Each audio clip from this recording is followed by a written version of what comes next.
जैसे हम लोग शासक की न बात कर रहे हैं, तो वैधानिक रूप से मुगलों की सत्ता 58 के एक्ट के तहत समाप्त हो गई। वो हो गया बात।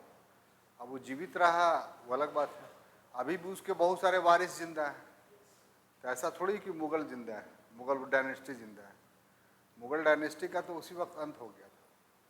तो उत्तरवर्ती मुगल काल, लेटर मुगल पीरियड के इस दूसरे क्लास में आपका इस्तकबाल है। हम लोग आज के क्लास में जो बाकी बचे हुए लेटर मुगल पीरियड के जो किंग हैं, सम्राट हैं, उनका अध्ययन करेंगे। तो कल हम लोग सिर्फ एक सम्राट का यानी बहादुर शाह को देखा था। आज हम लोग उसके बाद के जो सम्राट थे उसका अध्ययन करेंगे। तो उसमें आज की कड़ी में कल के मुताबिक दूसरा, आज के मुताबिक पहला, और वो है जहांदार शाह। देखिए, जब 1712 ईस्वी में बहादुर शाह प्रथम की मृत्यु हुई,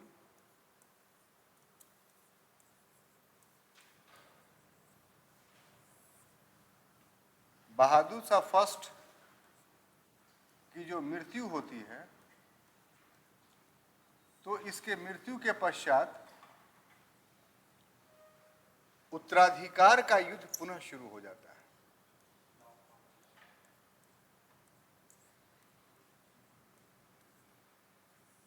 यानी सक्सेसर वार। और यह युद्ध जो होता है उनके 4 पुत्रों के मध्य होता है।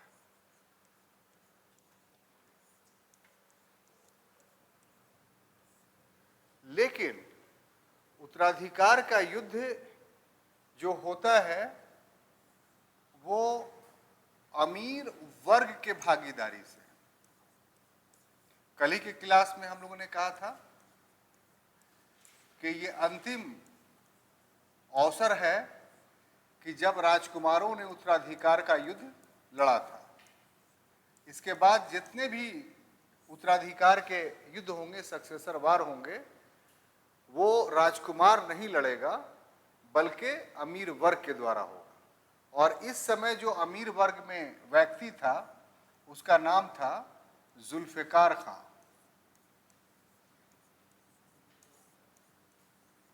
जुल्फिकार खां ये उस समय दीवाने विजारत के पद पर आसीन था, यानी वजीर था।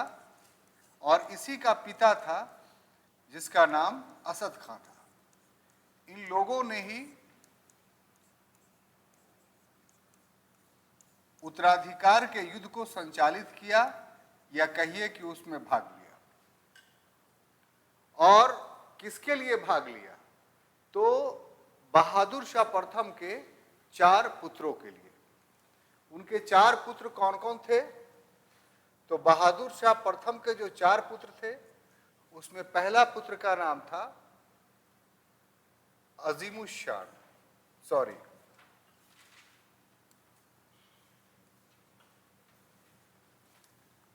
पहले पुत्र का नाम था जहांदार शाह, ये बड़ा पुत्र था। दूसरे पुत्र का नाम था अजीमुशाह।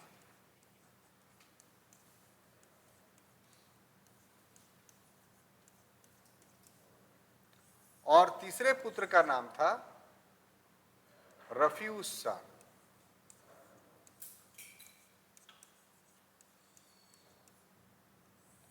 और चौथे पुत्र का नाम था जहान शाह।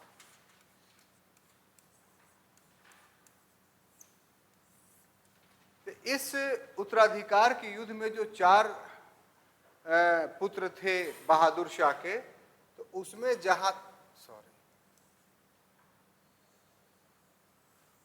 जहांदार शाह ने इनके सहयोग से, यानी वजीर जुल्फिकार खां और उसके पिता असद खां के सहयोग से, जो जहांदार शाह था वो उत्तराधिकार का युद्ध जीत लेता है।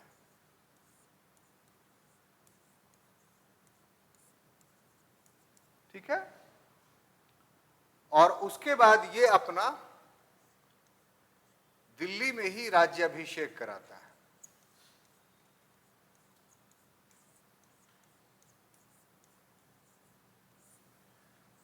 राज्याभिषेक कराने के बाद इसका जो उत्तराधिकार के युद्ध में जो 3 भाई थे, वो तीनों भाई की हत्या करवा देता है, ताकि बाद में चल करके पुनः कोई दावेदारी न हो। और आपके लिए ये तीनों नाम जो है, यानी अजीमुश शान, रफीउश शान और जहान शाह, ये काफी महत्वपूर्ण है, क्योंकि मरने के बाद भी बाद के काल में इसी के पुत्रों के द्वारा अगला शासन या अगला सम्राट बनाया गया अमीर वर्ग के द्वारा। तो कौन किसका पुत्र था, इसमें कंफ्यूजन हो जाता है। तो अगर इसी समय आप चारों पुत्रों का नाम, यानी जहादार शाह, अजीमुश शान, रफीउश शान और जहान शाह याद रखते हैं, तो फिर फर्रुख सियर या रफीउद्दर्जात, रफीउद्दौला या मोहम्मद शाह को जब पढ़ेंगे तो ये चारों शासक इन्हीं तीनों के पुत्र हैं, जिनकी हत्या जो है उनके चाचा ने, यानी बड़े चाचा ने कर दी थी। ठीक है, तो इसको दोहराते रहिए अपने मन में। अब राज्याभिषेक के बाद जो उसका अगला कदम था वो ये कि उसने, यानी जहादार शाह ने जुल्फिकार खां को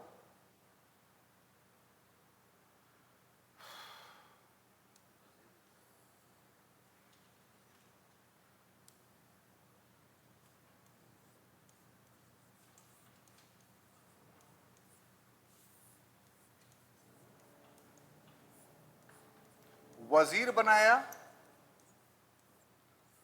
और उसके पिता असद खां को वकील के पद पर नियुक्त किया। हाँ, तो वजीर से पहले से शासक चेंज हुआ तो वो फिर से अपॉइंट करेगा ना। जैसे मान लिया प्राइम मिनिस्टर चेंज होता है तो पहले वाला काउंसिल ऑफ मिनिस्टर के सदस्य थोड़ी रहते हैं। ठीक है, दूसरी बात की विवाद था उस पर कि कौन वजीर बनेगा, और भी दावेदार होंगे, तो इसकी विजारत को कंफर्म करने के लिए इसको फिर से नियुक्ति पत्र दिया गया। तो यहाँ 2 नियुक्तियां जहादार शाह ने अपने राज्याभिषेक के बाद की। एक वजीर, जिसको आप पूर्व से जानते हैं कि इसको प्रधानमंत्री मुगलों का था ये, इसलिए इसमें कोई डिस्प्यूट आपके मस्तिष्क में नहीं होगा। लेकिन वकील कैसा पद था? क्या वकील के बारे में आप जानते हैं? पुराना बैच आप लोग हैं, मध्यकाल पूरा समाप्त कर चुके हैं, मेरे ख्याल से मुगल कालीन प्रशासन पढ़े होंगे तो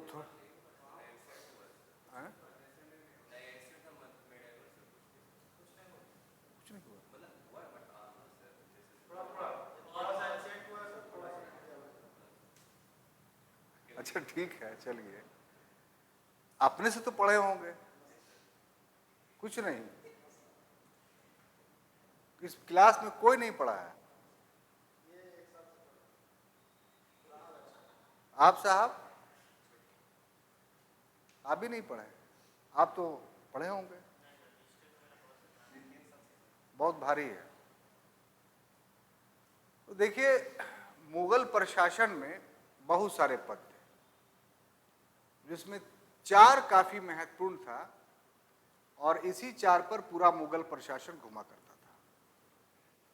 पहला जो सबसे महत्वपूर्ण था, दीवाने विजारत था, जिसका प्रधान जो था वो वजीर कहलाता था।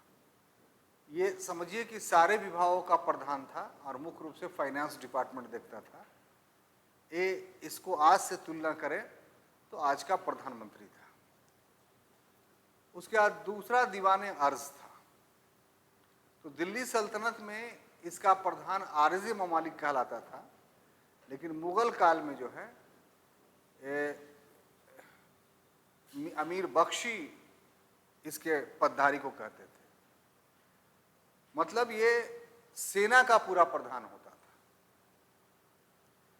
उसके बाद तीसरा जो था सदर उस सुदूर का कार्यालय था।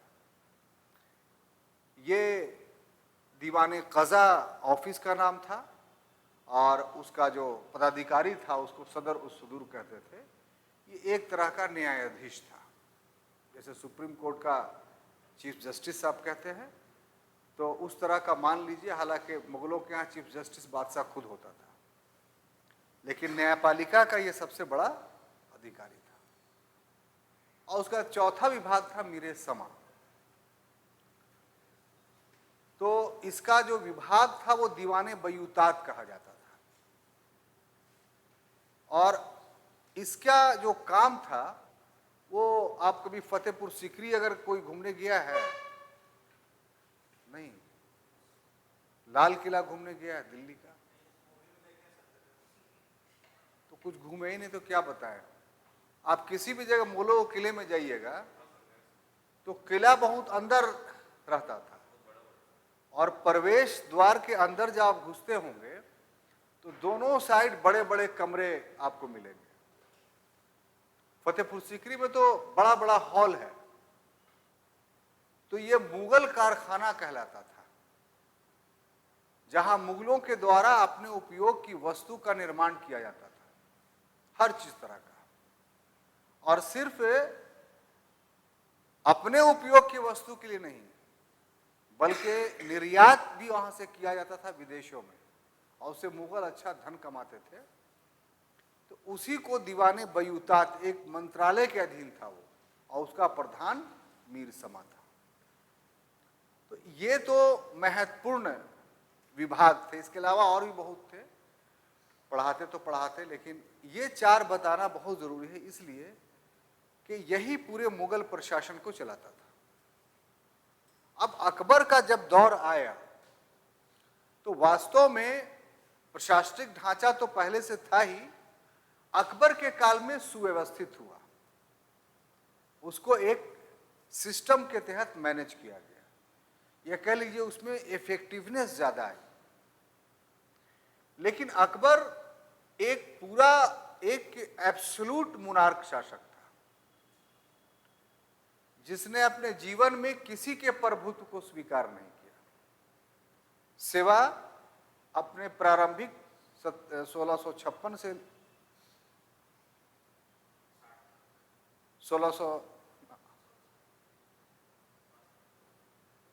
1556 से लेकर के, ठीक तो है, 1556 से लेकर 1560, जिसको हरम का काल या पेटीकोट शासन वी स्मिथ ने कहा है, उसको छोड़ करके बाकी 60 के बाद उसकी स्थिति बिना किसी प्रभाव के रहा। और जो पेटीकोट शासन का इल्जाम भी लगता है वी स्मिथ के द्वारा, वो गलत है, क्योंकि जो उसकी धाय माँ थी, दूध पिलाने वाली माँ थी, माहम अनगा, जब उसके बेटे अधम खां ने बदतमीजी की थी हरम की महिलाओं के साथ, उसको पानी में डुबा डुबा करके मारा था। जब नहीं मरा तो छत पर से ले आके अपने खुद हाथों से फेंक दिया था, और उसकी मां महामंगा कुछ नहीं बोल पाई थी। हम ये एग्जाम्पल इसलिए दे रहे हैं कि अकबर ने अपने जीवन में टोटल एब्सोल्यूट मोनार्की का इस्तेमाल किया, प्रयोग किया। ऐसे में वो नहीं चाहता था कि मेरा वजीर मजबूत हो, तो वजीर के ताकत को कम करने के लिए उसने एक वकील का पद सृजित कर दिया। और वकील का काम क्या होता था? वजीर पर नियंत्रण रखना या उसके कुछ कामों को अपने हाथों में ले लेना। तो इस तरीके से अगर वकील ना होता तो वजीर पूरी तरीके से प्रशासन का हेड बन जाता। और अकबर वास्तव में किसी को पूरे प्रशासन का हेड नहीं बनाना चाहता था। और बाकी जो नाम लिया हमने दीवान का, विजारत का, तो वो सब एक डिपार्टमेंट के प्रमुख थे। ये फाइनेंस के साथ साथ पूरे विभाग पर इसका नियंत्रण होता था। किसका? वजीर का। तो वजीर की शक्ति को कम करने के लिए वकील बनाया गया। मुगल प्रशासन अब पढ़ेंगे तो देखेंगे कि किस बहुत सारे समयों में वजीर रहा ही नहीं, 10-10 साल तक वजीर नहीं बनाया गया, क्योंकि डर था मुगलों को कि ये कहीं हमारा स्थान ना ले ले। तो संक्षेप में, इन शॉर्ट, आप ये समझिए कि वकील वजीर से ऊपर का पद था और अकबर ने इसका निर्माण वजीर को नियंत्रित करने के लिए किया था। तो इसी प्रकार से ये पद पुनः जीवित हो गया किसके समय में? जहांदार शाह के समय में, कि उसने जुल्फ़िकार खां को तो वजारत दे दी, लेकिन उसके बाप को जो है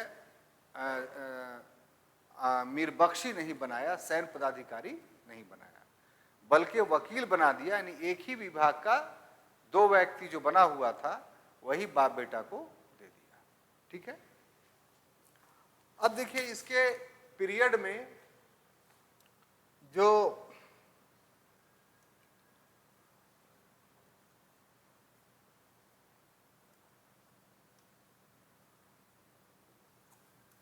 राजनीतिक घटनाएं होती,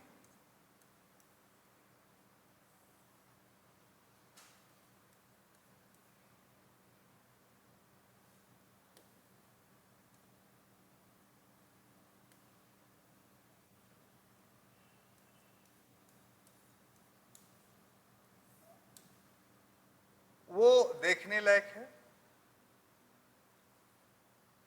जैसे जिस प्रकार से बहादुर शाह के समय में आमेर और मारवाड़ के साथ संबंध रहा, या मेवाड़ और आमेर के साथ राजनीतिक संबंध स्थापित हुआ, तो उस समय वो संबंध अधूरा था। उसमें और थोड़ा वृद्धि जहांदार शाह के समय में हुई। तो वो क्या क्या वृद्धि हुई? जैसे आमेर का जो राजा था जय सिंह, उस जय सिंह को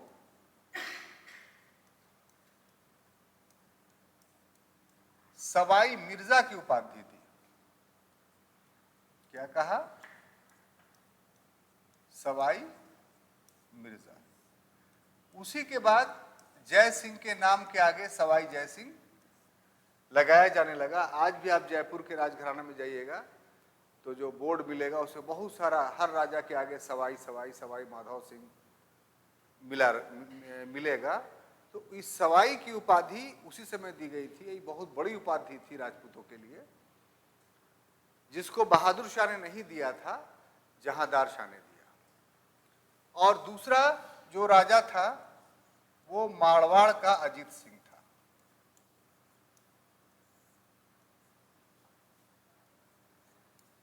मारवाड़ का अजीत सिंह, इसको महाराज की उपाधि दी गई।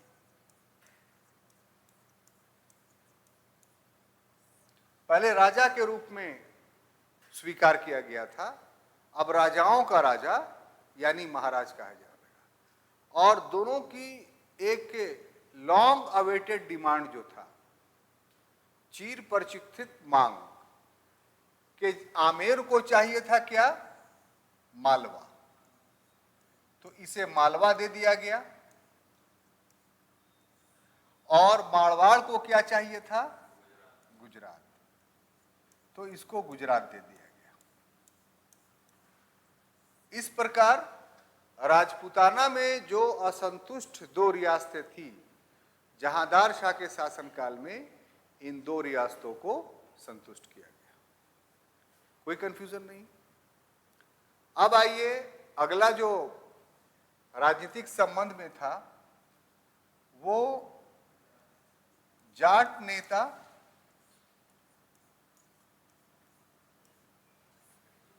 चूड़ामन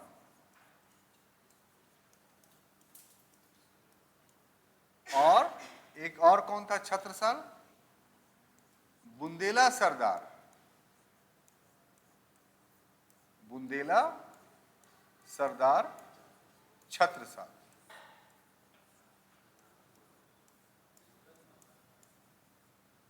अच्छा, सूरजमल, हाँ ठीक।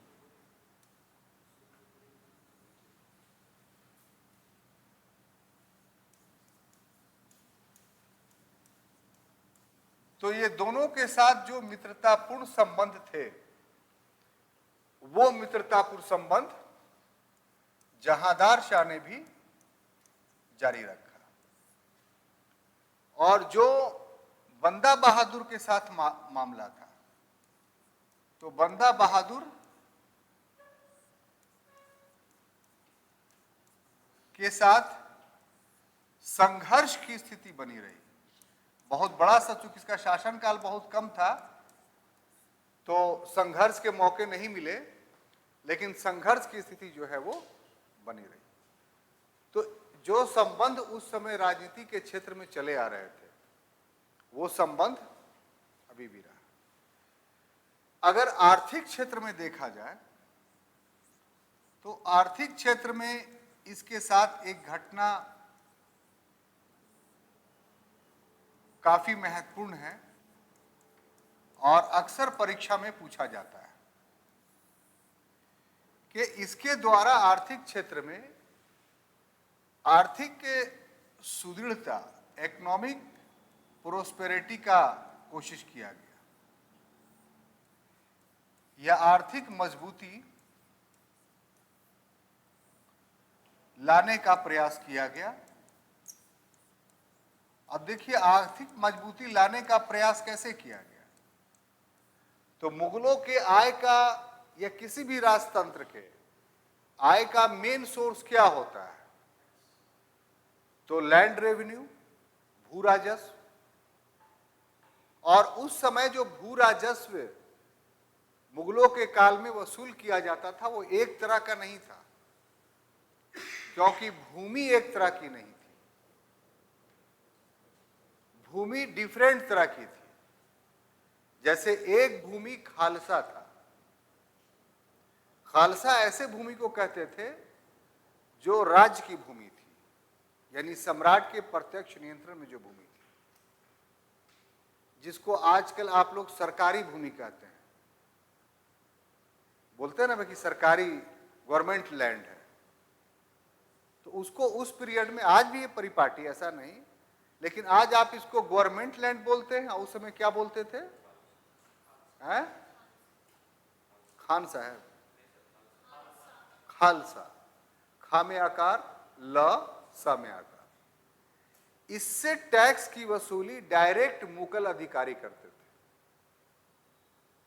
और जो जिले में अधिकारी होता था, फौजदार और दीवान, वही इसके लिए उत्तरदायी था। दूसरा, जागीर भूमि थी। जागीर भूमि वो भूमि होती थी कि जो किसी व्यक्ति को उससे टैक्स कलेक्शंस करने के लिए दे दिया जाता था जागीर के रूप में। और उसका काम ये होता था कि आप यहां टैक्स कलेक्ट करके जो आपका खर्च है वो रख लीजिए, बाकी मुगल राजकोष में आप जमा कर दीजिए। जैसे गया के टिकारी राज था, तो ये मुगलों के जागीरदार थे। वीर सिंह उत्तर प्रदेश के उज्जैन से आए थे 1707 ईस्वी में, और एक लोकल कोई जमींदार था, उसी के यहाँ नौकरी कर ली और फिर धीरे धीरे उन्नति करते करते अपना, चूंकि गिर टिकार इनके गांव का नाम था उत्तर प्रदेश का, तो वही अपने गांव के नाम पर जो है टिकारी राज की स्थापना कर दी। तो जो शासक वर्ग था उसके अंडर में ही चले जाते थे। जब मुगल रहे मुगल, जब अली वर्दी खा रहा तो उसके साथ, जब अंग्रेज आए तो अंग्रेज के साथ। तो इसी तरह की सारी, तो ये ऐसा क्यों हुआ? क्योंकि लाख केंद्रीकृत शासन स्थापित हो जाए। लेकिन भारत इतना विशाल देश था कि बहुत सारे ऐसे क्षेत्र थे कि पता ही नहीं था केंद्रीय प्रशासन को कि वो भूमि है भी भारत में। जैसे गेही में आप को बताते हैं कुछ एग्जाम्पल। आज तो खैर रोडवेज बन गया है, इसलिए आप हर जगह जा सकते हैं, लेकिन जैसे बथानी देखिए, जैसे कोठी देखिए, या और भी पहाड़ी क्षेत्र के अंदर का इलाका देखिए, वो इंटीरियर लैंड था। वो स्थानीय लोग भी वहां नहीं जाते थे। तो ऐसे बहुत सारे जगह था। आज आप बथानी में दोनों तरफ से जा सकते हैं। एक दशरथ मांझी का नाम आप सुने होंगे। तो क्या था वो, उसकी माने ऐसा इंटीरियर एरिया था, अभी हाल फिलहाल तक ना भाई, कि उसको पहाड़ काट करके वजीरगंज के लिए रास्ता बनाना पड़ा, और नहीं तो वहां के लोग वजीरगंज से कटे हुए थे। तो ऐसा ऐसा बहुत सा हिंटरलैंड था। तो जो स्थानीय लोग होता था, जिसके पास 10-20 आदमी हो, मसल्समैन हो, लाठी हो, बंदूक हो और घोड़ा हो, तो अपने मन से जो है वो वहां के पीपुल को कंट्रोल कर लेता था। अब बोलता था क्या कि हम तुमको सुरक्षा देंगे, तुम हमको पैसा दो। तो स्वघोषित जागीरदार बन जाता था, और उस क्षेत्र में मुगल पहुंच नहीं पाते थे। तो ऐसे ऐसे बहुत सारे हिंटरलैंड थे, अंदरूनी क्षेत्र थे, कि जहां से टैक्स की वसूली मुगलों के लिए संभव नहीं थी, और जितना टैक्स कलेक्ट होता उससे ज्यादा उनको प्रशासनिक खर्च होता। तो इसलिए लोकल जागीरदार जो था वही उनके लिए सुटेबल होता था। तो लोकल जागीरदार से कॉम्प्रोमाइज हो गया कि ठीक है, हम आपको टैक्स देंगे। अगर नहीं दे देता था फिर मुगल लोग उस पर आक्रमण करते थे। तो इसको भी फायदा था कि दूसरा जागीरदार साम्राज्य का विस्तार नहीं करे मेरे क्षेत्र में।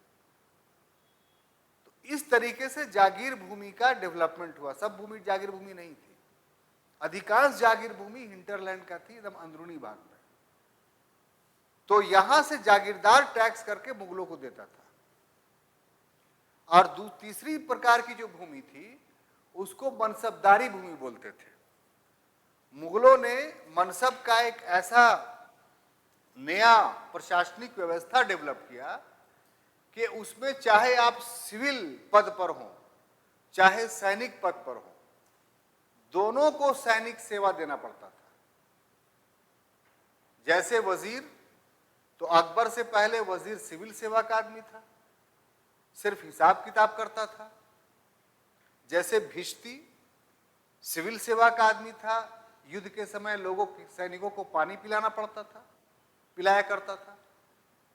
लेकिन अकबर के 11वें वर्ष में जब मनसबदारी प्रथा शुरू हुई, तो चाहे सैनिक सेवा का अधिकारी हो या कर्मचारी हो, या चाहे सिविल सेवा का कर्मचारी हो या गैर सैनिक सेवा का, सभी को सेना रखना पड़ता था, और सभी मुगलों के मनसबदार कहलाते थे।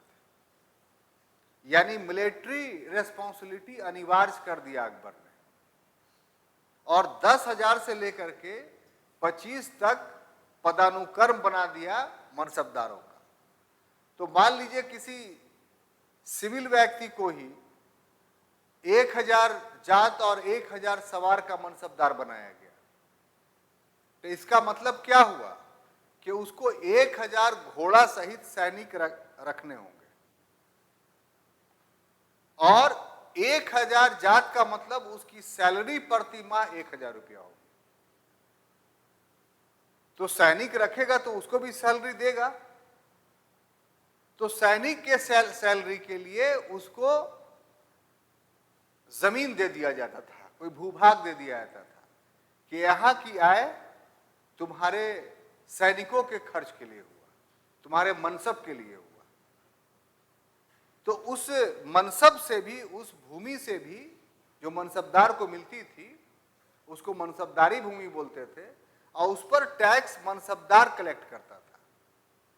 और जितना फिक्स है 1000, मान लिया सैनिक के लिए उसके पास 1 लाख रुपया फिक्स है कि आपको 1000 सैनिक 1 लाख रुपया में रख लेना है, और आय कितना 2 लाख रुपया, तो बाकी 1 लाख रुपया जमा कर देता था। तो इस तरीके से मनसब भूमि से भी आय होती थी। चौथी उसकी जो भूमि थी उसको मददेमाश या सयुरगल भूमि बोलते थे। इससे मुगलों को कोई आय नहीं होती थी, और ऐसी भूमि धार्मिक कार्यों में लगे हुए, सांस्कृतिक कार्यों में लगे हुए कलाकारों को, इन लोगों को दे दिया जाता था। इनसे कोई टैक्स नहीं लिया जाता था। उद्देश्य क्या था कि कला एवं संस्कृति को और आध्यात्मिक प्रवृत्ति को आगे बढ़ाना। तो एक छोटी सी बात थी जिसके वजह से आपको बताना पड़ा, इतना लंबा चौड़ा बहस करना पड़ा कि आर्थिक मजबूती किसने, जहांदार शाह ने कैसे लाया। तो ये जो अभी सिस्टम बता रही, पूरा समझ में आया कि नहीं आपको, कि हम बता रहे हैं आप लोग भूलते चले जा रहे हैं। सबूत तो दिया नहीं कि सिंसियरनेस का, कि 2 या 4 लोग सुनाए, बाकी लोगों ने नहीं सुनाया। तो आप इल्जाम लगा देते कि थोड़ा सा पूछा नहीं अनसियन भी होना है, मॉडर्न मिडावल भी नहीं हुआ। तो ऐसे बोलने से नहीं ना काम चलेगा सर। हम तो ये देख रहे हैं कि हम दिल से पढ़ा रहे हैं, तो आप कहाँ पढ़ रहे हैं। 5-10 मिनट के अंदर सभी लोग सुना देते तो हमारा मनोबल और उच्च होता कि नहीं, और बहुत तन्मयता के साथ पढ़ाया जाए। तो आप वादा कीजिए कि आइंदा से जो है, या आइंदा से कि अगले क्लास से ही आप इसको फुल फ्लेज में क्लास को एंजॉय करेंगे और पढ़ेंगे। तो जो लोग आज नहीं याद करके लाए हैं, बराए मेहरबानी कल याद करके सुना दीजिएगा, है ना। और हम ज़्यादा इसलिए नहीं बोल पाते कि लोगों को बुरा लग जाता है, तो हम ज़्यादा बोलेंगे भी नहीं। लेकिन अगर आप कोऑपरेट नहीं कीजिएगा पढ़ाई में, तो फिर हम जो पढ़ाते हैं वो किताब देख के नहीं पढ़ाते हैं। आपका कोऑपरेट जितना कीजिएगा उतना मेरा दिल खुलेगा, मेरी जुबान खुलेगी, और उतना ज़्यादा आपको फायदा होगा। बात समझ में आ रही है ना। और लिख के देखे, सुबह वाला बैच बहुत अच्छा सब लिख के, बहुत खुशी हुई हमको कि इंग्लिश में इतना अच्छा राइटिंग यहाँ है लोगों का, पहली बार पता चला। तो बहुत अच्छा है। और 12th क्लास 10th क्लास की लड़कियां हैं और उनका इतना अच्छा है। गया जैसे शहर में तो इससे मनोबल होता है और उसे लगता है कि नहीं भाई और अच्छा। आपके यहाँ भी जो कल लोगों ने दिखाया तो भी बहुत अच्छा था। तो इसलिए लिख करके दिखाइए, जो हम पढ़ाते हैं बड़ी मुश्किल से पढ़ाते हैं। अब देखिए कि एक इसको बताने के लिए हमको कितना लंबी चौड़ी बात करनी पड़ी। अगर ये नहीं करते तो देखिए इस पर जो बोल रहे हैं वो आपको समझ ही में नहीं आता। तो जहांदार शाह ने आर्थिक मजबूती के लिए किया क्या।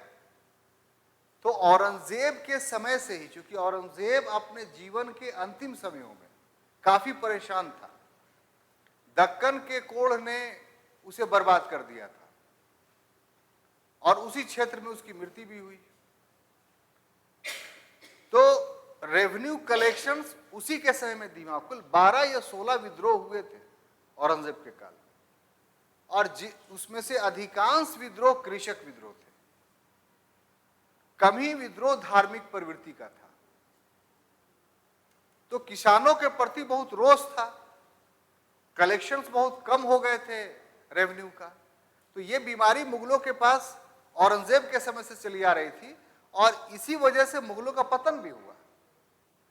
तो बहादुर शाह तो कल ही पढ़ा चुके हैं हम आपको कि आर्थिक मामलों में बहुत निकम्मा साबित हुआ। 17 करोड़ का जो राजकोष था वो भी उसने खत्म कर दिया। तो जहांदार शाह को बिल्कुल खाली खजाना मिला था। ऐसे में इसके पास आर्थिक मजबूती लाने के उपाय क्या थे। तो आर्थिक मजबूती लाने का इसके पास उपाय सिर्फ एक ही था कि जो लैंड रेवेन्यू सिस्टम्स का जो स्ट्रक्चर्स है उसको और मजबूत किया जाए। यानी जहां से टैक्स नहीं आ रहा है वहां से टैक्स की उगाही की जाए। तो इस मामले में कुछ हद तक सफल भी हुआ, क्योंकि समय उसको बहुत कम मिला था। 1 साल से भी कम मुगल सम्राट रहा वो। तो 1 साल में अपने स्तर से जो है बहुत अच्छा काम कर लिया कि जो बंद नलियां थी राजस्व की उसको खोल दिया उसने। लेकिन उससे जितनी आवश्यकता उसको थी उतना नहीं मिल पाया। तो उसकी पूर्ति के लिए उसने एक नया आर्थिक नीति अपनाई जो प्रीलिमिनरी एग्जामिनेशंस या अन जनरल एग्जामिनेशंस में ये क्वेश्चन आता है, और वो है कि उसने इजारा पद्धति को शुरुआत की। इजारा पद्धति आरंभ किया। आप इसको जानते हैं कि इजारा पद्धति क्या है। गांव देहात में से अगर आपका संबंध होगा, ये शहरों में भी पद्धति है, कि वस्तु को रेहन रखने का, आमतौर पे खेत वेत, देहात में जो गरीब लोग रहते हैं तो अगर उनके पास कुछ आकस्मिकता आ गई, कुछ इमरजेंसी आ गई पैसा का, तो गांव के किसी आदमी से, ये गांव में ऐसा एक आध दो सेठ साहूकार भी होता है जो भूमि को रेहन पर रख लेता है, तो उसको पैसा दे देता है और वो भूमि जिसके यहां रेहन रखा उसकी हो नहीं गई लेकिन उसके कब्जे में चली गई, और जब तक ये पैसा उसको नहीं देगा तब तक उस खेत पर जो भी उपज होगा वो जिसके यहां रेहन रखा हुआ है वो भूमि उसका उपज वो लेगा, और इसमें ब्याज नहीं देना पड़ता है किसको, जिसने मतलब पैसा लिया है, क्योंकि ब्याज के जगह पर उसके फसल का आय ही शामिल हो गया। बात समझ में आई? तो इसी रेहन को आप इजारा समझिए, और इजारा भी बोला जाता है कि हम अपना जमीन इजारा पर रख दिया। बेटी की शादी थी तो इजारा पर रख करके बेटी की शादी कर दिया, अब छुड़ाएंगे इजारा, 10 साल 20 साल में छूटेगा छूटेगा, नहीं छूटेगा तो मेरा काम तो हो गया। और उसको क्या बेनिफिट है कि थोड़ा सा पैसा में कीमती जमीन मिल गई और उत्पादन उस पर मिल रहा है, जब देगा पैसा तो इसको जमीन लौटा देंगे। तो इसी प्रकार से जहांदार शाह ने किया कि जो खालसा भूमि थी या बहुत सारा जो है क्या बोलते हैं आपको, मनसबदारी भूमि भी थी, क्योंकि मनसबदारी में संकट आ गया था और बहुत सारे मनसबदार हट गए थे, तो ऐसी भूमियों को जो खालसा भूमि थी उनकी अपनी थी, ऊंची बोली बोल करके इजारे पर दे दिया ऐसे आदमी को जो अपने इलाका में शक्तिशाली थे। और इजारे पर किस शर्त पर दिया कि प्रति वर्ष इस जमीन से इतना राशि आपको देना है, चाहे आप इससे जितना भी आए। तो जहांदार शाह मुगलों की आय को निश्चित करना चाहता था कि जितनी हमारी व्यय है, खर्च है, उतना हम अपना आमदनी कर लें। इजारा इस बात के लिए प्रयत्न था एक प्रकार से। तो ये तो उसके लिए ठीक था, मुगल डायनेस्टी के लिए, लेकिन जो कृषक थे उसके लिए ठीक नहीं था, क्योंकि मान लिया 100 रुपया किसी भूमि पर तय कर दिया उसने, लेकिन यह तय नहीं किया कि आप उससे कितना लीजिएगा। पहले तय था कि कुल उपज का 1/3 भाग देना होता था। अब इजारा पद्धति में कुल उपज का 1/3 नहीं होगा, 1/3 तो बादशाही अपने लिए तय कर लिया। अब जिसने इजारे पर लिया है वो लाभ कमाएगा, तो वो उससे अंधाधुंध लाभ कमाने लगा, जिसका परिणाम क्या हुआ कि इस पद्धति से किसानों को बहुत कष्ट हुआ। और ये एक ऐसा घटना घटा कि जो कृषि संकट औरंगजेब या शाहजहां के समय से चली आ रही थी, वो इस इजारा पद्धति के कारण और संकट में पड़ गई, और फिर मुगल वंश को पतन होने से कोई नहीं बचा सका। अगर यहां पर कुछ दूसरी आर्थिक नीतियां अपनाता जहांदार शाह, तो हो सकता था कि मुगल बच जाते। देखिए, हम लोग गलत पढ़ते हैं कि मुगलों का पतन औरंगजेब के अयोग्य उत्तराधिकारियों के कारण हो गया। ठीक है, अयोग्य उत्तराधिकारी एक काउज हो सकते हैं, लेकिन औरंगजेब तो अयोग्य नहीं था। वो अपने शासन काल में इतने सारे विद्रोहों का सामना क्यों किया? क्योंकि कृषि संकट उसी के समय में पैदा हो गई थी, मनसबदारी संकट उसी के समय में पैदा हो गई थी, और मुगलों के द्वारा आर्थिक क्षेत्र में गलत नीतियां अपनाई गई। तो कोई भी शासन व्यवस्था हो, अगर आर्थिक क्षेत्र में गलत नीतियां अपनाई जाती है तो वो शासन फिर आगे नहीं चल पाता है। लोकतंत्र में भी आप देख सकते हैं, जब महंगाई बढ़ जाती है, बेरोजगारी बढ़ जाती है, तो क्या होता है? वो सरकार अगले इलेक्शन में हार जाती है। तो डेमोक्रेसी में तो हाथ में आपके सत्ता है, लेकिन लोग राजतंत्र में जो है सत्ता हाथ में नहीं होने के बावजूद भी प्रैक्टिकली ऐसी सरकार नहीं चल पाती। तो ये इजारा प्रथा इसलिए इंपॉर्टेंट है आपके लिए कि एक छोटी सी घटना है, लेकिन अपना पेट भरने के लिए मुगलों ने अपने वंश को और कमजोर कर दिया, और जो थोड़ी बहुत उम्मीद थी वो भी समाप्त हो गई। ठीक है, सर ये जरूरी है कि सारे किसानों के पास सरकारी जमीन था, उनका खुद का जमीन भी तो होगा, इजारा में तो सरकारी जमीन हुआ ना, तो वो तो सरकारी जमीन मिला है, इससे किसानों को कैसे दिक्कत होगी? सर आपके पास जो है ना, अभी जो लोकतंत्र स्थापित हो गया और नई भूमि नीति हो गई, तब आप बोल रहे हैं कि हम भूमि के मालिक हैं। जिस पीरियड की हम बात कर रहे हैं ना, उस पीरियड में भूमि के साथ जो संबंध था ये कि आप उस पर बो रहे हैं, पैदा कर रहे हैं, टैक्स दे रहे हैं, तो प्रैक्टिकली में उसी समय तक आपकी भूमि है।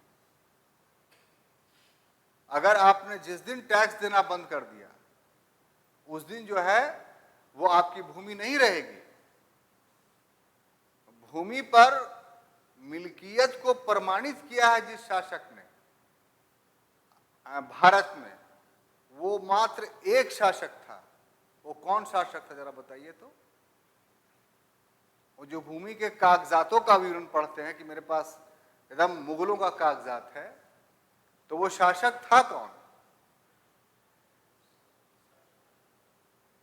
वो शासक शेरशाह सूरी था। वो पहला शासक था जिसने भूमि की वैज्ञानिक माप कराई, और जो रस्सी की पैमाइश थी उसको हटा करके गजे सिकंदरी से भूमि को नापा, जो लोहे का बना होता था, और सभी किसानों को पट्टा दिया। पट्टा क्या होता था? एक अभिलेख होता था, एक कागज होता था जिस पर किसानों का पूरा विवरण होता था। उसमें तो फोटो नहीं खिंचाता था, लेकिन नाम क्या है, पिता का नाम क्या है, कितने लोग हैं परिवार में, उनका क्या नाम है, खेत का रकबा क्या है, उसके पूरब में किसका खेत है, पश्चिम में किसका खेत है, उत्तर दक्षिण में किसका खेत है, ये सारा विवरण, मौजा किस मौजे में है, जो प्लॉट है उसका नंबरिंग, कितना नंबर प्लॉट है, ये सब लिख कर करके वो किसान को दे दिया जाता था। तब वो बोलता था कि हम इस भूमि के मालिक हैं। तो इसके पहले तक नहीं हुआ था। और बदले में किसानों से कबूलियत लेता था वो, उससे एक अफिडेविट, कबूलियत का मतलब अफिडेविट, वो जो भू राजस्व का निर्धारण करता था शेरशाह, वो अपने मन से नहीं करता था। वो किसान से पूछता था कि तुम कितना टैक्स दोगे। कितना का मतलब क्या था? जो मुगल भूमि थी या उस समय की भूमि थी, वो पोलज, चाचर, परती और बंजर, ये 4 कैटेगरीज में बटी हुई थी। तो किसान को यह तय करना पड़ता था कि तुम्हारी भूमि किस कैटेगरीज में है। अगर पोलज कैटेगरीज में है तो प्रति वर्ष आप टैक्स दे दीजिएगा। अगर चाचर में है तो आप 1 वर्ष गैप करके दीजिएगा। अगर परती में है तो आप 4 वर्ष गैप करके दीजिएगा। अगर बंजर है तो आप मत दीजिए, लेकिन पट्टा लिखवा लीजिए आप। इस विधि को कबूलियत बोलते थे। इससे फायदा क्या था कि भाई सभी भूमि पर हर वर्ष फसल नहीं होती थी, और शासक किसानों से प्रति वर्ष टैक्स मांगता था, तो इससे किसानों की हालत दयनीय होती थी। तो शेरशाह ने भू राजस्व की वैज्ञानिक पद्धति अपनाई, जो पूर्व काल में प्रचलित नहीं था। और ताज्जुब की बात है कि 5 ही वर्ष के अंदर ये तो प्रयोग किया था सासाराम और बांदा में, जो सासाराम बिहार में है। वहां का जब वो जागीरदार था तो अपने हसन खां, जो उसका बाप था, उसने जिम्मा दिया तो दिन रात एक करके इस जब्ती व्यवस्था इसको बोलते थे, तो इस जब्ती व्यवस्था को उसने लागू किया भूराजस्व के क्षेत्र में। तब मुगल आए तो मुगलों ने उसका अनुकरण करते भूराजस्व के व्यवस्था को अपनाया।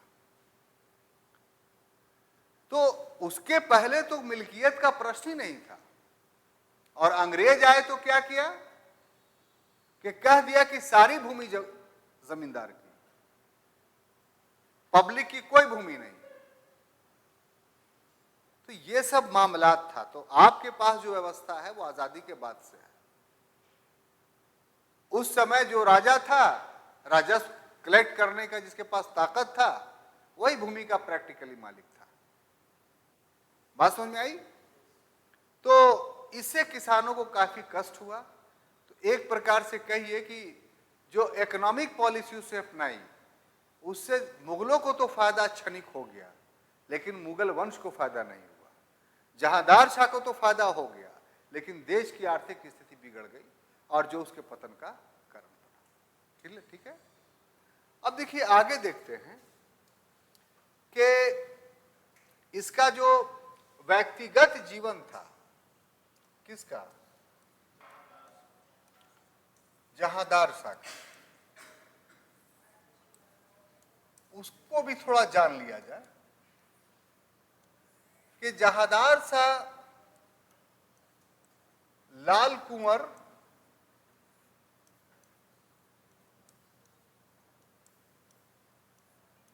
एक वैश्या थी,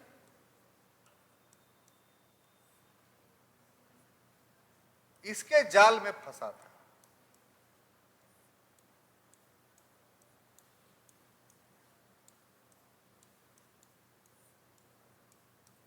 और उसका संपूर्ण समय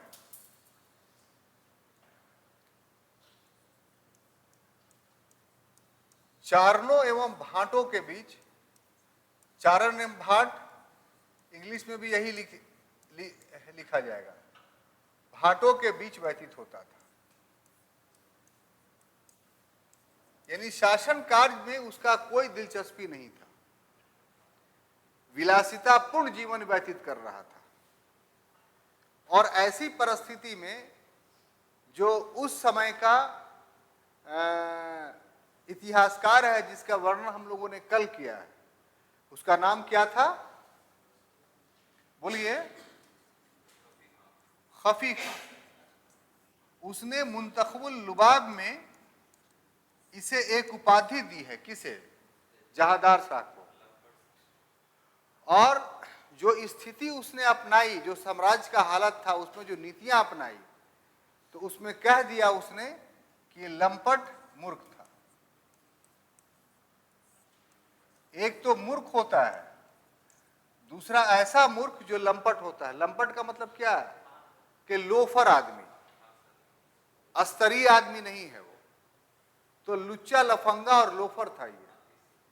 और मूर्ख भी था। मूर्ख इसलिए कि इतने बड़े वंश का शासक था और वो मूर्खता कर रहा था, उसको नहीं संभाल करके लाल कुंवर के चक्कर में पड़ करके। और इसी आधार पर एक व्यक्ति और था, कामगार खां। तो ये एक मुगल जागीरदार था। इसने कहा कि जहांदार शाह का काल चारणों और भाटों का काल था। इसका मतलब क्या है कि चारण और भाट जो लोग थे, जो गाना गाने वाले थे, तो उन्हीं लोग की चलती थी। और बाकी जो इज्जतदार लोग थे, जो योग्य लोग थे, उनको दरबार में कोई जगह नहीं दी जाती थी। जैसे मान लिया जाए कोई कलेक्टर साहब जो है वो बुरे नेचर के आदमी है, तो जिस नेचर के आदमी, हम तर्क के खातिर सिर्फ एग्जाम्पल के लिए बोल रहे हैं कि मान लिया वो गांजा पीते हैं, तो गया के जितने गंजड़ी हैं उनका अच्छा दिन आ जाएगा? नहीं आएगा। डीएम ऑफिस में खाली गंजड़ी ही भरा रहेगा, और जो शरीफ आदमी होगा वो बाहर रहेगा। तो उसी तरीके से जहांदार शाह एक विलासी प्रवृत्ति का आदमी था, शराब पीता था, गाना सुनता था। तो इस तरह के मनोवृत्ति के जो लोग थे वही उनके चारों ओर मंडराए रहते थे। गवैया लोग, डांसर लोग। इसीलिए कामगार खां ने कहा है कि ये चारणों और भाटों का काल था। बात समझ में आई? ये पूरा का पूरा विवरण जहांदार शाह के बारे में आपको बताया। अब देखिए, इसके बाद जो अगला शासक है उसका नाम है फर्रुखसियर।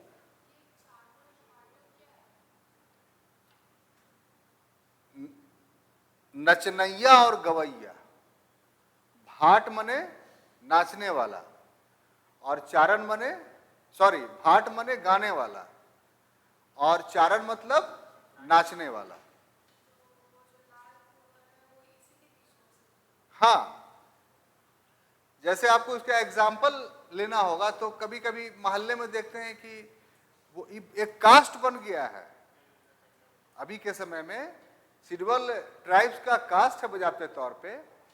वो देखते हो कि छोटा मोटा बच्चा रहता है, लड़की रहती है छोटी मोटी, और उसको जो है सब रस्सी ऐसे टांग देता है और उस पर डुगडुगिया बजाता है और बच्चा जो है उस पर चढ़ कर करके जो है एक से एक करतब दिखाता है। तो ये वही चारण भाट लोग हैं। और पहले था कि वो खुद गाते थे, अब उसके जगह पर क्या है तो बढ़िया साउंड बॉक्स रख लेता है और खूब तेज में गाना जो है लगा देता है, टेप लगा देता है। तो ये एक बलब्ध कम्युनिटी है भाटों की। बहुत कोई व्यक्ति है वो बेसुरा गाना गा रहा है, कोई फिल्म देख के आया और रोड पर बेसुरा आवाज से गाना गाता चला जा रहा है, तो सुनने वाला क्या बोलता है, ए भाट चुप रहेगा। तो मतलब भाट की आवाज बहुत अच्छी नहीं थी, भाट में पैदा ले लिए तो उसका रोजगार ही वही है कि गा के पैसा वसूलना, तो बकता रहता था वैसे ही।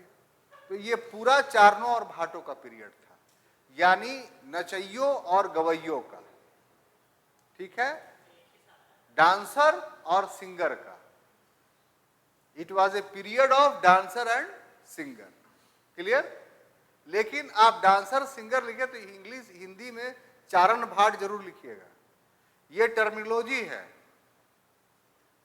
जब डांसर लिखिएगा तो लिखिएगा कि चारण, और जब सिंगर लिखिएगा तो उसके ब्रैकेट में भाट लिख दीजिएगा, क्योंकि हिस्ट्री का ये टर्मिनोलॉजी है और वो उसमें आना चाहिए। किसमें? क्वेश्चन बैंक बनाए हैं सर, तब बनाइए ना, तब पूछिएगा कि आप क्या पढ़ा दिए हैं। आपको तो बार बार बोलते हैं प्रीवियस ईयर का क्वेश्चन बनाइए, तब हम जो पढ़ा रहे हैं उसका इंपॉर्टेंस आपको समझ में आएगा कि कैसे कैसे जो है क्वेश्चन एराइज किया जाता है और कैसे सर इसको हैंडल करते हैं, पढ़ाते हैं। सरलीकृत रूप से आप नहीं पढ़ सकते हैं, या अब के युग में सरलीकरण से प्रश्नों का उत्तर नहीं दिया जा सकता है जब तक आप उसके उतार चढ़ाव को नहीं समझते हो, ठीक है। तो बहुत सारी कंपनियों का क्वेश्चन बैंक आता है, या अब मान लीजिए नहीं लेना है आपको तो अब तो ऑनलाइन भी बहुत सा अवेलेबल है, टाइप कीजिएगा इस ईयर का क्वेश्चन बैंक तो आपके मोबाइल पर ही आ जाएगा। उस साल का क्वेश्चन देखते रहिए, बहुत सा डाल देता है, तो आप खरीदिए भी नहीं, जब मन करे तब टाइप कीजिए। यहाँ वाईफाई लगा हुआ है, यही खोल करके देख लीजिए, डाटा केबल भी घर का खर्च नहीं होगा। 2 ही 4 क्वेश्चंस देखिए तो आपको पढ़ाई का इंपॉर्टेंस पता चलेगा कि कैसे पढ़ना चाहिए और क्या पढ़ना चाहिए। तो इसको हम खत्म करें, है? सवाई उपाधि है महान।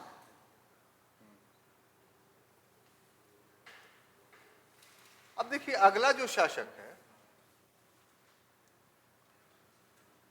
उसका नाम है फर्रुखसियर।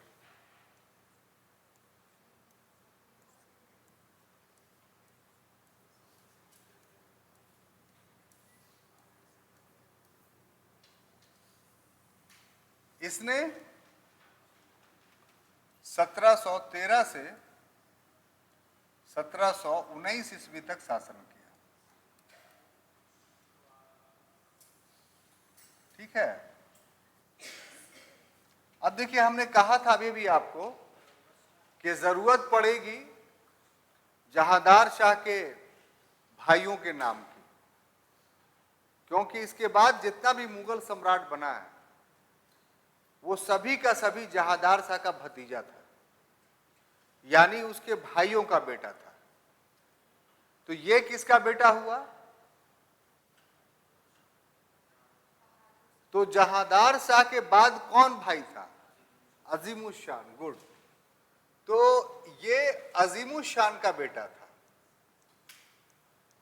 हम आपको यहां पर थोड़ा डिटेल करेंगे ताकि पूरी बात आपको समझ में आ जाए।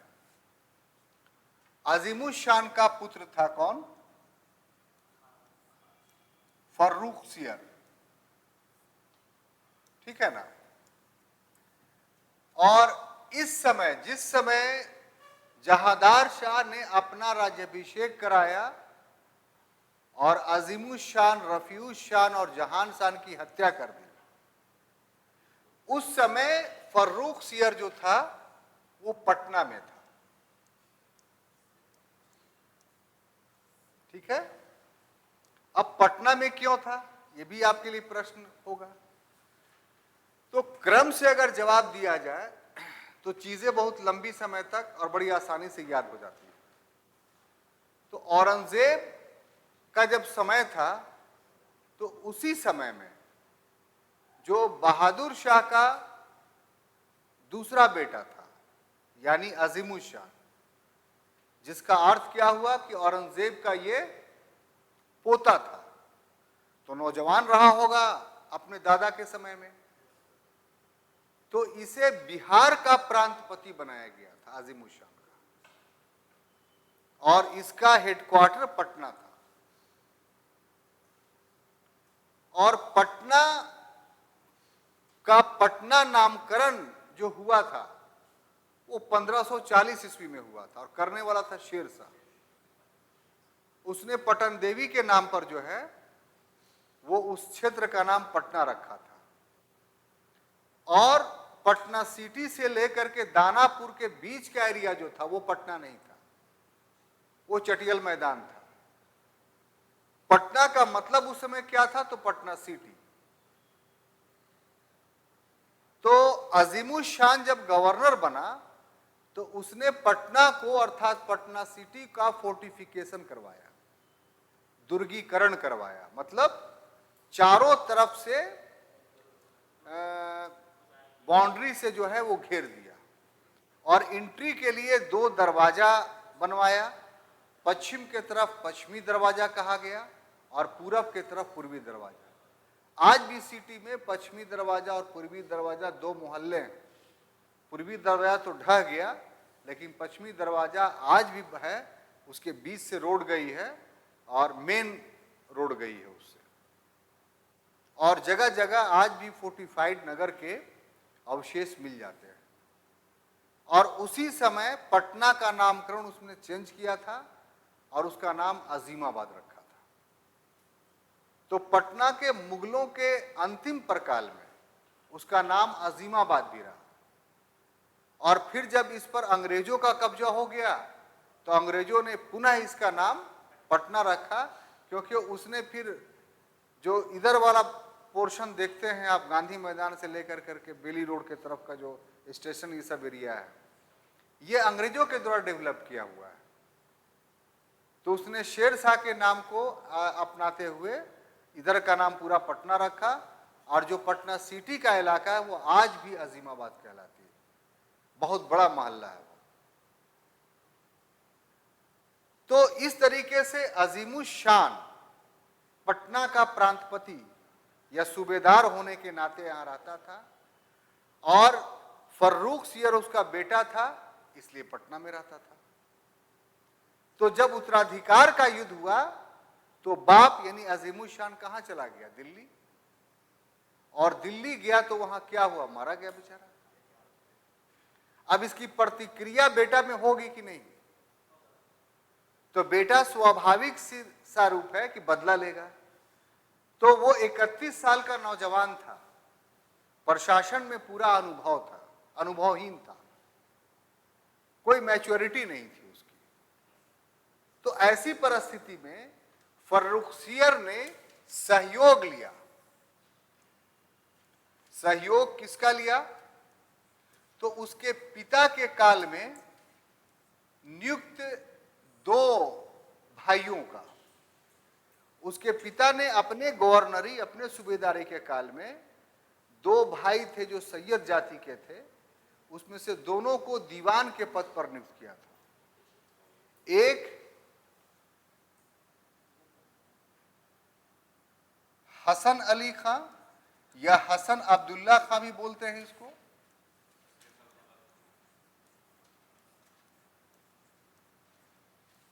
इसको उसने बनाया था इलाहाबाद का उपदीवान। ये जो था कहां? इलाहाबाद का उपदीवान। हम का नहीं लिख रहे हैं, आप लिख लीजिएगा। और दूसरा जो भाई था उसका नाम था हुसैन अली खां। एक का नाम हसन अली खां और दूसरे का नाम हुसैन अली खां। अरे हाँ भाई, हसन अब्दुल्ला खां बोल तो रहे हैं, जगह की कमी की वजह से। ऐसे काहे जुल्म कर रहे हैं आप? हम तो लिखने से पहले ही बोल दिया था कि इसका पूरा नाम हसन अब्दुल्ला खां है, तो बोर्ड पर आप लिख लीजिए उसको हसन अब्दुल्ला खां, ठीक है। और ये पटना का दीवान था। ये कहां का था? पटना का दीवान। और चूंकि ये सैयद जाति के, मुसलमानों के सैयद जाति से रिलेटेड थे, इसलिए ये दोनों को क्या कहा जाता था? सैयद बंधु। सैयद बंधु, ठीक है। तो फर्रुखसियर ने अपने बाप का बदला लेने के लिए किसका सहयोग लिया? सैयद बंधु का। सैयद बंधु का पूरा विवरण दे दिया कि कौन लोग थे। एक्चुअली में ये मेसोपोटामिया यानी इराक के रहने वाले थे। कुछ पुश्त पहले अबुल फराह, बहुत बड़ा आदमी था, मेसोपोटामिया का रईस आदमी था, वो भारत में आकर के पटियाला में बस गया। उसी के वंशज थे ये सब, हसन अली खां, हुसैन अली खां, यानी जन्मजात नोबल क्लास के लोग थे और सैयद जाति से थे, इसीलिए इसको सैयद बंधु के नाम से जाना जाता था। तो ये सैयद बंधु मुगल पद पर आए थे किसके बदौलत? अजीमुशान के बदौलत, फर्रुखसियर के बाप के बदौलत। तो इसीलिए जब अजीमुशान की हत्या हुई और फर्रुखसियर बदला लेने की कोशिश की, तो सैयद बंधु ने अपने मालिक का कर्ज अदा करने के लिए उसके बेटे का साथ देने का निर्णय लिया। और आपको अभी अभी हम बताए कि मुगल में कोई भी सिविल पद पर हो, सेना उसको रखनी होती थी। क्यों? क्योंकि मनसबदार था वो। बात समझ में आ रही कि नहीं?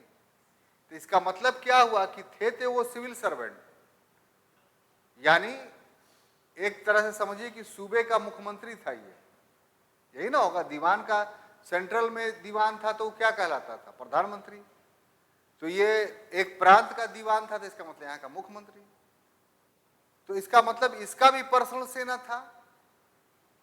तो ये भी दोनों भाई सैनिक दृष्टिकोण से महत्वपूर्ण थे। तो इन्होंने क्या किया कि सैयद बंधुओं से जब सहयोग मांगा, तो सैयद बंधुओं ने सबसे पहले फर्रुखसियर का पटना में ही राज्याभिषेक करा दिया।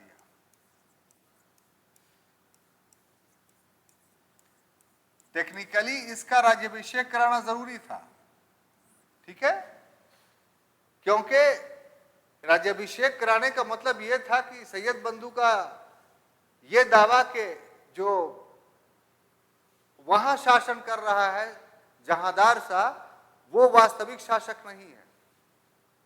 वास्तविक शासक कौन है? फर्रुखसियर है।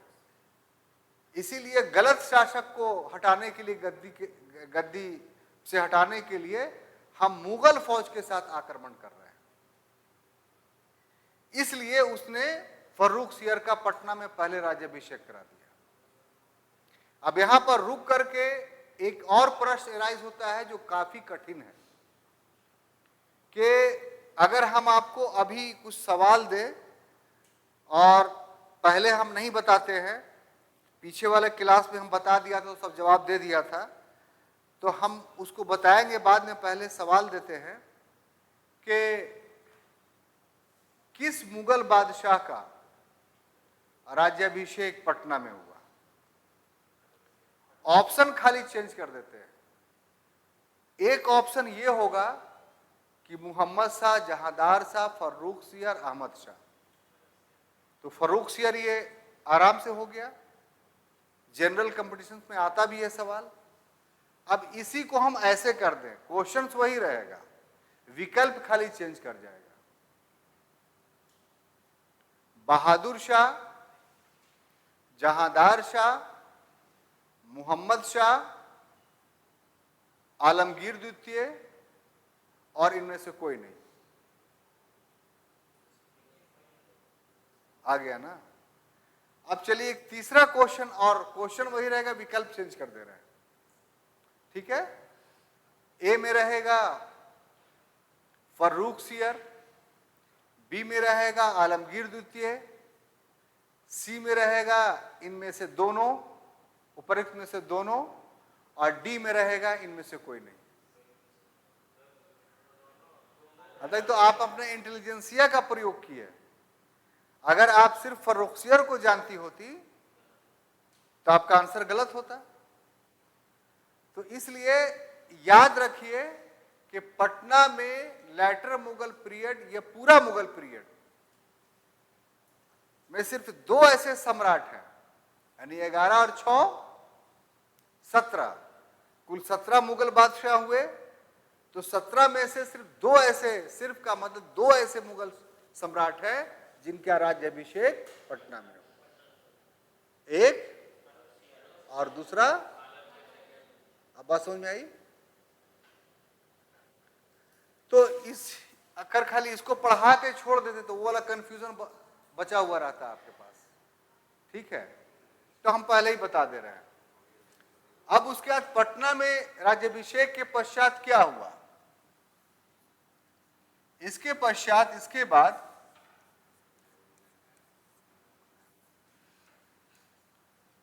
सैयद बंधुओं ने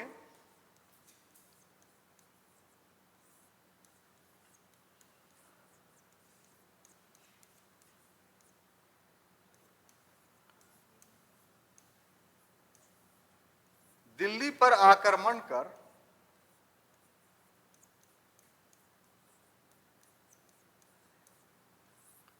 और जहांदार शाह की क्या की?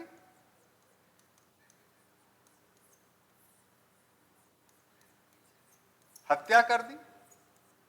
यानी जहांदार शाह का कहानी समाप्त हो गया। तो इस ढंग से एक वर्ष के अंदर ही फर्रुखसियर अपने पिता का बदला लेने में सफल रहा और वो मुगल बादशाह बनने में भी सफल रहा। तो इस प्रकार से क्या आप देखते हैं कि बहादुर शाह के मरने के बाद उत्तराधिकार का युद्ध समाप्त नहीं हो रहा है, बल्कि उत्तराधिकार का युद्ध कंटिन्यू चलता आ रहा है। और इसमें राजकुमार कोई पाइवेटल रोल अदा नहीं कर रहा है, कोई महती भूमिका नहीं अदा कर रहा है, बल्कि कौन कर रहा है? तो अमीर वर्ग। यही ना कल के क्लास में हमने कहा था आपको। अब देखिए कि ये क्या करता है, यानी फर्रुखसियर। तो 31 वर्षीय फर्रुखसियर, इस समय इसका उम्र 31 साल था। 31 वर्षीय फर्रुखसियर ने सबसे पहला काम जो किया वो ये कि हसन अली खान, जिसने सहयोग किया था, वो पहले एक प्रांत का वजीर था, उसको पूरे भारत का वजीर बना दिया। मतलब बड़े भाई को, हसन अली खां क्या था? बड़ा भाई था। तो इसको पूरे भारत का वजीर बना दिया गया। और छोटा भाई जो हुसैन अली खां था, इसके साथ क्या व्यवहार किया? तो इसे पूरे मुगल साम्राज्य का, यानी पूरे भारत का, इसने मीर बख्शी बना दिया। मीर बख्शी का मतलब क्या होता है? सैन्य मंत्री। ठीक है, कमांडर नहीं, सैन्य मंत्री, यानी डिफेंस मिनिस्टर्स। हाँ, ये पहला उसका काम था। और उसके बाद क्या काम था? एकदम फौरन। तो तीसरा काम उसने ये किया कि जुल्फिकार खां, जो ईरानी दल के मेंबर थे, जुल्फिकार खां और उसके बाद उसका पिता असद खां, ये दोनों की क्या कर दी उसने? हत्या करवा दी, या कहिए कि फांसी दे दी।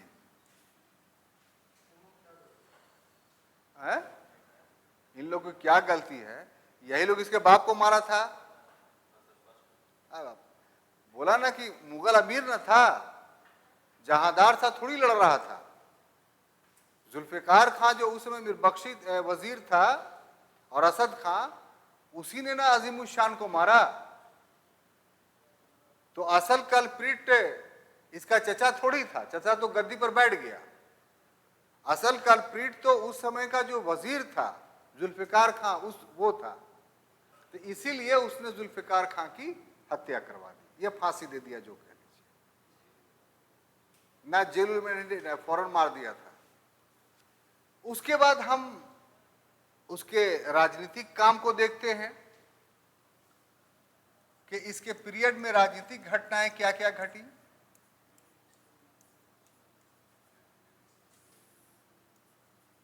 तो अगर राजनीतिक घटनाओं पर दृष्टि डालें तो राजनीतिक घटनाओं में भी इसका काल काफी भरा पूरा हुआ है।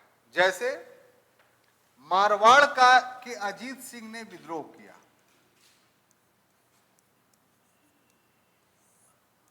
मारवाड़ के अजीत सिंह ने विद्रोह किया।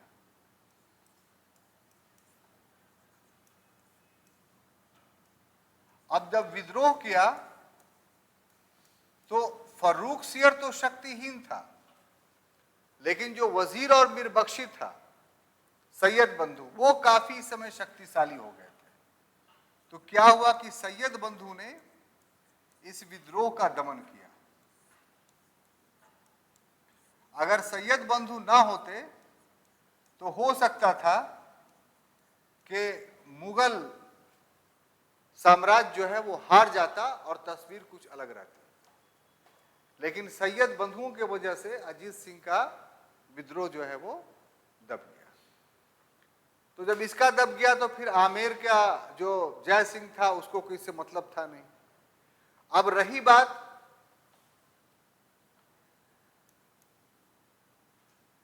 जाट नेता सूरजमल,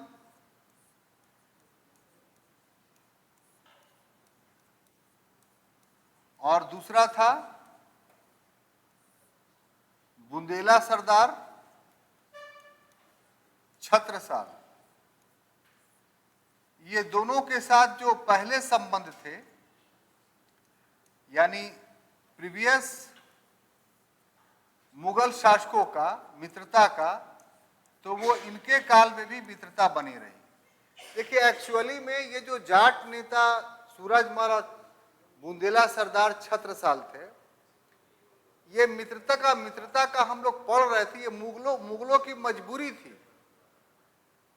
ये अपने क्षेत्र में इतने शक्तिशाली हो गए थे, अगर मुगल चाहते कि हम सूरजमल या छत्रसाल को दबा दे तो फिर मुगलों की बेइज्जती होती, क्योंकि वो हार जाते। तो एक छद्म रूप से दोस्ती का नाटक करके अपनी शक्ति को मुगल इन दोनों के परिवेश में बनाए हुए थे। और फिर दूसरों को हराना होता था तो सूरजमल और छत्रसाल जो है वो सहयोग करता था। तो इन दो कारणों से ये मित्रता का झूठा भ्रम मुगल भर रहे थे इन लोग के बीच में। अगर लड़ाई होती तो हो सकता था कि ये लोग जीत जाते और मुगल हार जाते, तो तस्वीर दूसरी होती। लेकिन मित्रता थी तो हम लोग को पढ़ना पड़ेगा कि मित्रता थी। अब आइए सिखों के साथ जो संबंध था वो क्या था। तो इसमें देखते हैं कि फर्रुखसियर को सफलता मिली तो सिख नेता का नाम जो बंदा बहादुर था, जो अभी तक छुटपुट युद्ध लड़ करके मुगलों को परेशान कर रहा था, तो सैयद बंधुओं के कारण जो है वो इसे गिरफ्तार किया गया पंजाब से, और गिरफ्तार करके दिल्ली लाया गया और दिल्ली में इसे फांसी दे दी गई। तो ये इतना आसान नहीं था कि गिरफ्तार करके ले आया गया, बल्कि पंजाब में भयंकर युद्ध हुआ और इस युद्ध में पराजित होने के बाद ही बंदा बहादुर को गिरफ्तार किया गया। तो युद्ध में लड़ाई के दौरान लगभग 760 सिख जो थे वो मारे गए थे। 760 सिख की मृत्यु हुई थी। तो फर्रुखसियर के समय में ये सब राजनीतिक घटनाएं जो हैं वो घटित हुई। ठीक है। अगर आर्थिक घटना के बारे में बात किया जाए इसके शासनकाल में,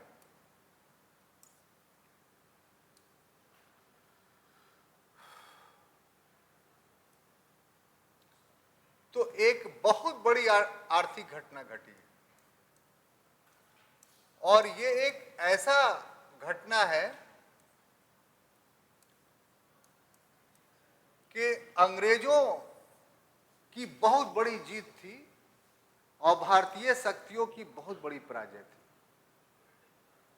नीतिगत रूप से।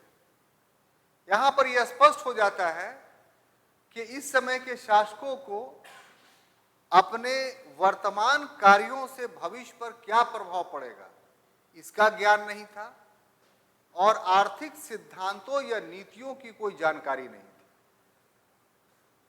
क्योंकि ये जो काम हुआ, इसी काम ने अंग्रेजों को आर्थिक रूप से इतना शक्तिशाली बना दिया कि उनके अंदर 1757 तक आते आते राजनीतिक महत्वाकांक्षा जाग गई। 100 वर्षों तक उनमें कोई political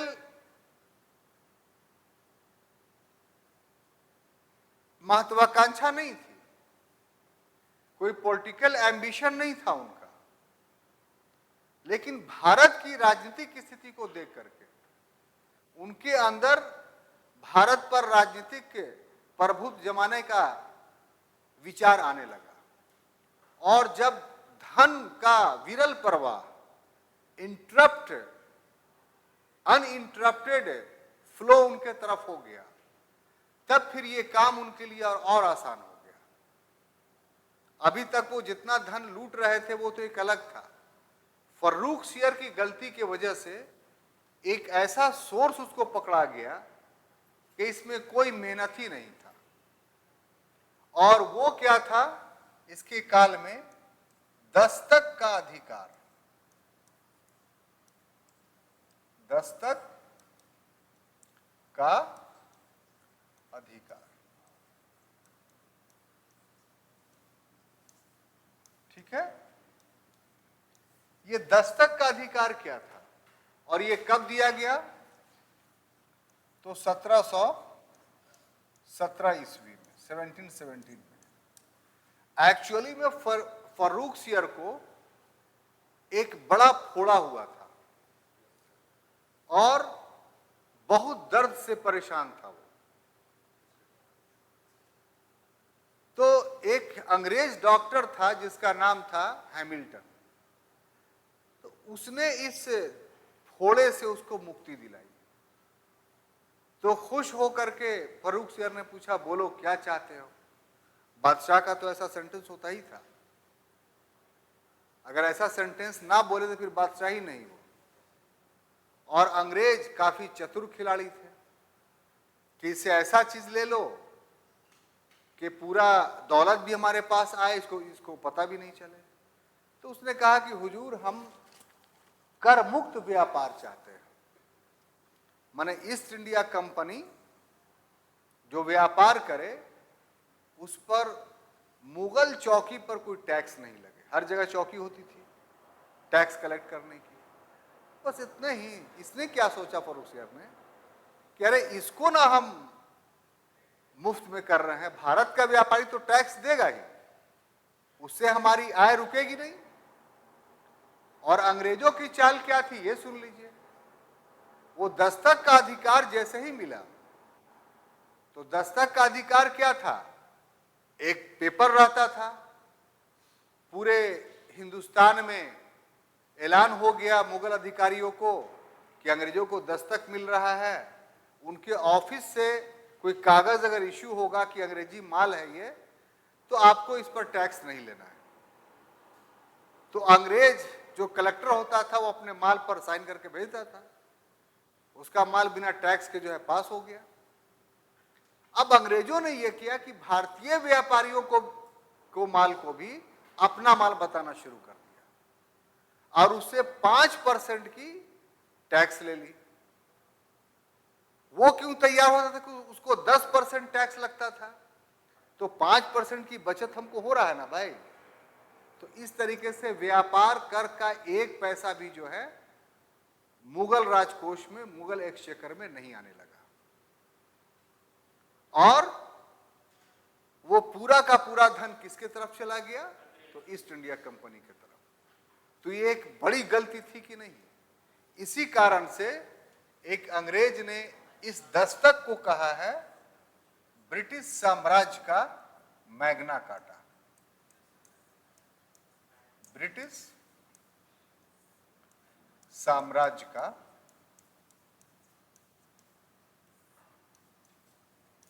Magna carta. Magna carta एक लैटिन वर्ड है जिसका अर्थ होता है महाधिकार, ग्रेट राइट। किसी को किसी समय में ऐसा राइट मिल गया जिससे उसको बहुत लाभ हुआ, तो उसी को बोला जाता है मैग्ना कार्टा। तो भारतीय व्यापार के कंटेक्स्ट में जो ईस्ट इंडिया कंपनी थी, उसको जो दस्तक का अधिकार था वो उसके लिए एक मैग्ना कार्टा से कम नहीं था। क्यों कम नहीं था कि जितना अभी तक उनको व्यापारिक लाभ हो रहा था उससे ज्यादा अधिक व्यापारिक लाभ अब सिर्फ एक कानूनी अधिकार से उनको मिल गया। अब देखिए, जो एक टॉपिक बनाते हैं कि सैयद बंधुओं का अंत, सॉरी सैयद बंधुओं का अंत बोल रहे हैं, फर्रुख सियर का अंत कि कैसे हुआ, बहुत दर्दनाक तरीके से हुआ क्या कि जो फर्रुख सियर था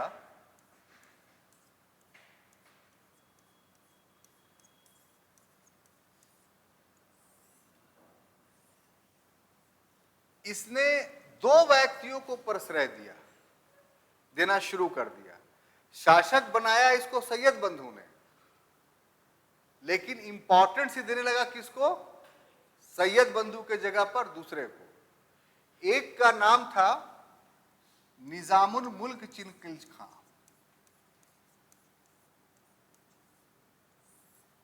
निजामुल मुल्क चिनकिल्च खां,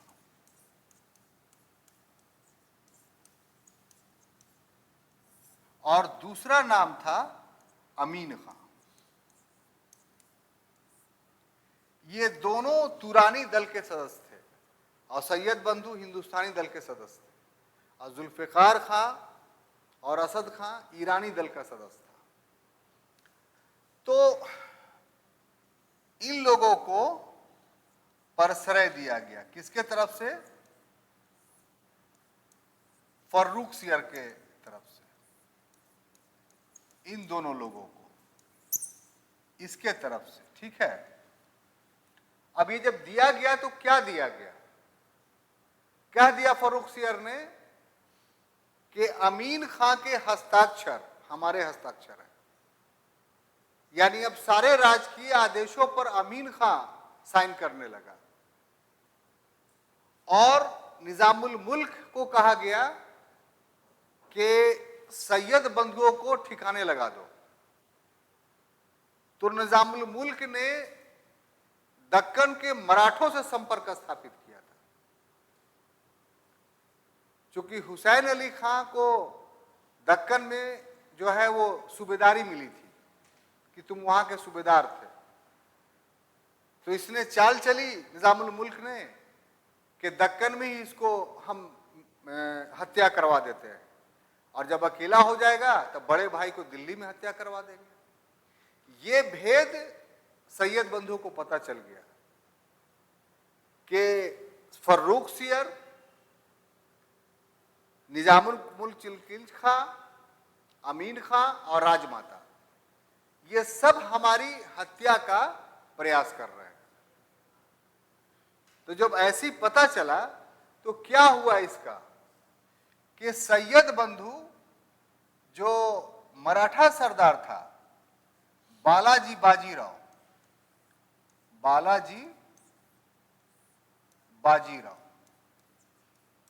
तो ये बालाजी बाजीराव के साथ मिल गया। और बालाजी बाजीराव की स्थिति क्या थी? अभी तो बड़ा नाजुक थी, क्योंकि शिवाजी ने जो साम्राज्य स्थापित किया था उसके उत्तराधिकारियों ने उसको विखंडित कर दिया, तोड़ दिया। अब मराठों की वो शक्ति नहीं रह गई।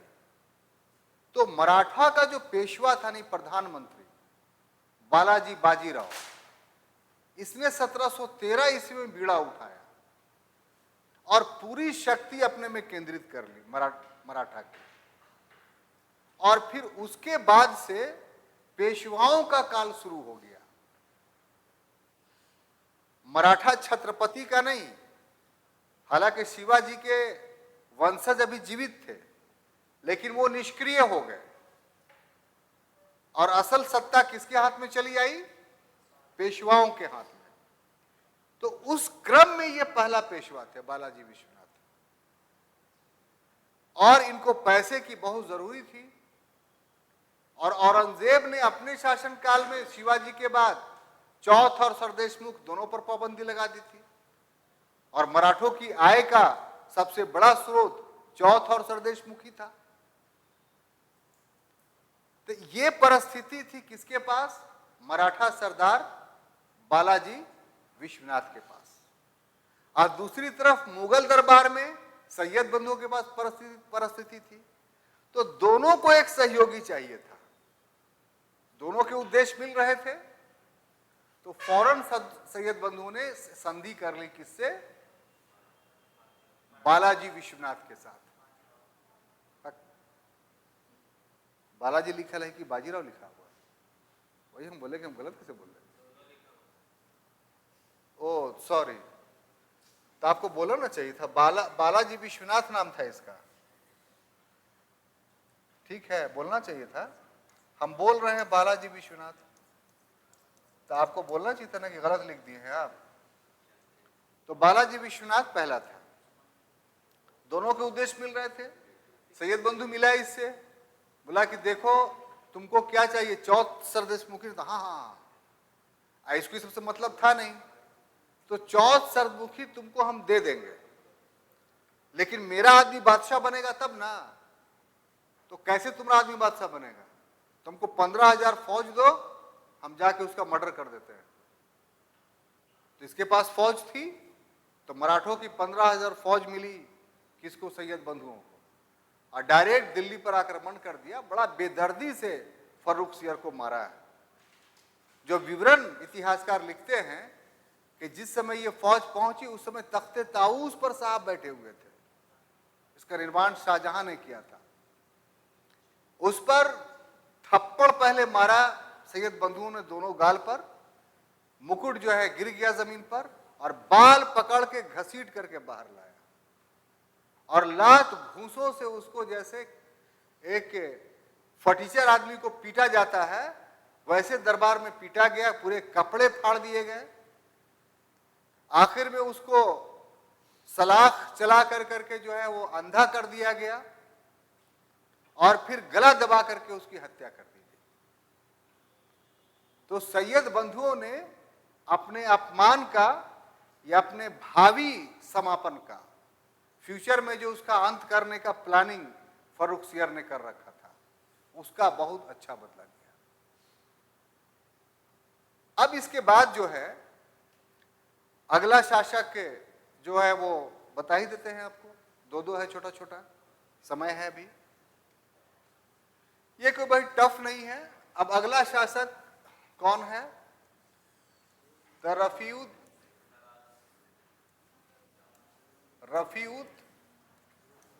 दरजात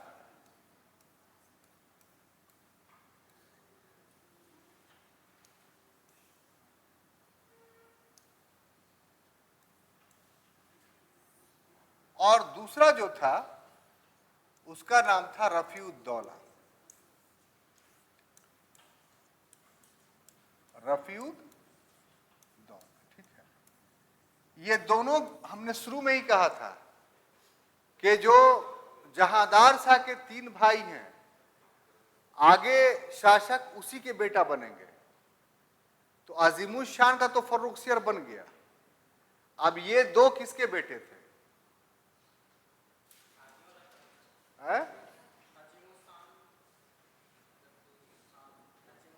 रफीउस शान के बेटे थे। ये दोनों किसके बेटे थे? रफीउस शान के। जहान शाह का नहीं, जहान शाह का इसके बेटा इसके बाद वाला होगा। तो यहां तक का क्लियर हो गया। अब देखिए ये जो दोनों थे, ये एक 3 महीने के लिए बैठा और एक 4 महीने के लिए बैठा, और दोनों को बैठाया कौन? तो सैयद बंधु ने। और ये जो है वो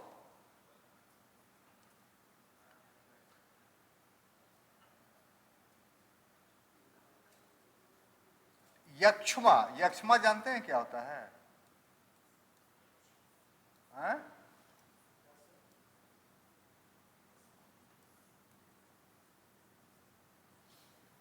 ये बीमारी का नाम सुने, ट्यूबरोक्लोसिस, टीबी, उसी को हिंदी में बोलते हैं यक्षमा। अय्याश प्रकृति का आदमी था, माने लड़का था कह लीजिए, और शासक बनने के बाद इतनी अय्याशी की इसने कि इसको ट्यूबरोक्लोसिस हो गया और ये मारा गया, माने मर गया। मरने के बाद इसका दूसरा भाई रफीउद दरजात, तो ये नशेड़ी था, मतलब अफीम का नाम सुने होंगे, अफीमची था ये। तो अफीम हालांकि फायदेमंद चीज है, लेकिन किसी भी चीज का आती जो है नुकसान करता है। तो इतना अफीम खा लिया कि इसको पेचिस हो गया, डिसेंट्री जिसको बोलते हैं, ठीक है। और ये पेचिस से मारा गया। और फिर आखिर में जो है मोहम्मद शाह, जिसका वास्तविक नाम रोशन अख्तर था, जो जहान शाह का पुत्र था, उसको फिर सैयद बंधुओं ने गद्दी पर बैठाया। लेकिन दुर्भाग्यवश मोहम्मद शाह सैयद बंधुओं का विरोधी हो गया और उसके शासनकाल में सैयद बंधुओं का अंत हो गया, यानी हत्या करवा दी गई। इस प्रकार इतिहास में सैयद बंधु निर्माता यानी किंग मेकर के नाम से जाने जाते हैं। तो आज की क्लास में इतना ही। इसका एक खंड और हमने सोचा था कि आज ही ख़त्म कर देंगे, लेकिन समय आपका पूरा हो गया, तो इसका एक खंड और कल पढ़ाएंगे। कल आशा है कि ये ख़त्म हो जाएगा। तब तक के लिए इजाज़त दीजिए। धन्यवाद।